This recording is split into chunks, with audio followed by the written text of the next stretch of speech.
Well, another first alert weather day. Oh. Yeah. Stormy for some, too. Yes, indeed. We're all feeling the heat and humidity. Yeah. The humidity's not going to go anywhere anytime soon. And these storms, well, we've had one round move through. We've got more likely as we head through the next several hours. So from the Storm Prediction Center, the greatest risk is like severe weather is the lower Hudson Valley, New York City, southwestward. From there, you see that level 2 risk.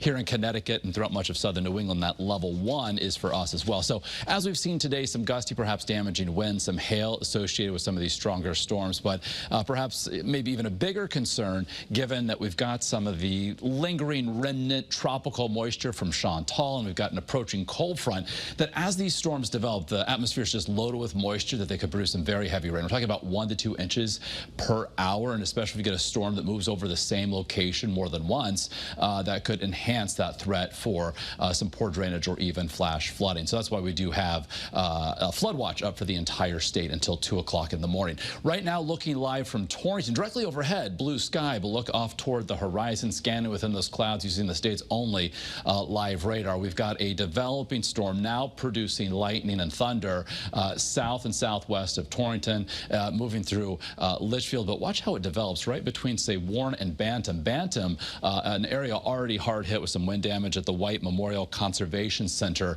with the initial round of storms that moved through back in the 1 o'clock hour. Now we're also tracking in southeastern Connecticut, a heavy rain producer, frequent lightning as well. Griswold through Lisbon back toward Taffville. This is moving right over 395 north of where it meets up with Route 2. This is going to be making its way soon into Rhode Island. The big story otherwise, we've got temperatures still 85 to 90 inland, 80 to 85 along the shoreline. Of course, if a thunderstorm moves through, you get some rain cooled air that will drop the temperature, but it won't drop the humidity. We've got those dew point values up in the 70 to 75 degree range, making those temperatures feel much, much hotter.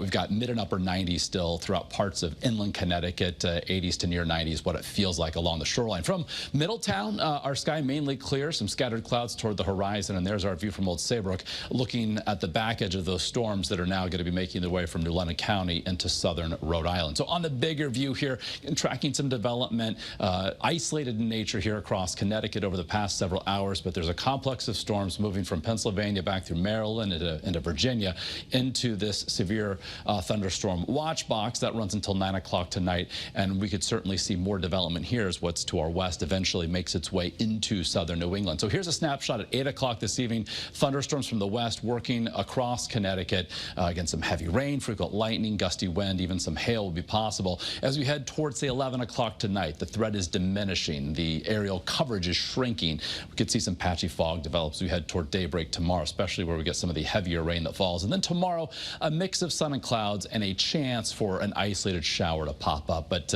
nothing too impactful across the state. Again, very isolated in nature. Highs tomorrow, well into the mid-80s we go. Inland, low and mid-80s along the 95 corridor. So the front that's moving through tonight basically stalls to our south, and that's going to be the focal point for these showers. Again, isolated in nature tomorrow, but as a wave of low pressure rides along this boundary, lifting it farther north, could bring some rain and thunderstorms into Connecticut throughout the day on Thursday.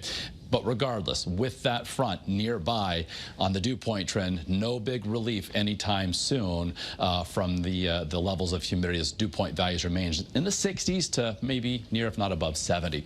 So muggy and storms possible on Thursday, muggy, and in the low 80s on Friday. Now, Thursday, you will also feel perhaps a little bit of a change in the air. It is going to be cooler, relatively speaking. Temperatures running a little bit below average. For the upcoming weekend, high pressure could keep wet weather from us. We're still going optimistically dry for both weekend days, highs in the mid-80s. And then by Monday of next week, a renewed threat for some thunderstorms as that mugginess remains, with temperatures by Tuesday of next week getting back near 90.